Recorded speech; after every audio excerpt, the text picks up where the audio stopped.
আসসালামু আলাইকুম প্রিয় ভাই এবং বন্ধুরা আমার। দেখতে দেখতে ছয়টা রোজা চলে গেল এবং আল্লাহর বরকতময় দিনগুলোও চলে যাচ্ছে। আজকে পবিত্র মাহে রমজানের প্রথম জুমা। এমনিতেই জুমা মানেই হচ্ছে আল্লাহ তাআলার গরিবদের জন্য হজ করার একটা দিন। তো পবিত্র এই রমজান মাসে প্রথম জুমাতেই অনেক নেকি সওয়াব অর্জন করবো আমরা নামাজ পড়ার মাধ্যমে এবং আল্লাহ তাআলার নাম স্মরণ করার মাধ্যমে, এবং অনেক বিষয় আছে যা বলে আমরা আল্লাহ তাআলার নেকি অর্জন করতে পারবো।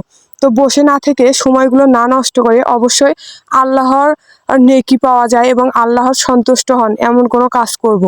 এবং এই রহমতময় দিন একটা সেকেন্ডও অতিবাহিত করব না। প্রতিটা সেকেন্ডে আল্লাহ তাআলার নাম জপবো এবং আল্লাহ তাআলার অনুযায়ী কাজ করব, কথা অনুযায়ী কাজ করব, যেন আমরা ইহকাল পরকাল শান্তি পাই। বন্ধুরা, ভুল ত্রুটি হলে অবশ্যই আমাকে ক্ষমার দৃষ্টিতে দেখবেন এবং ভালো থাকবেন, সুস্থ থাকবেন। একটা সাবস্ক্রাইব করতে ভুল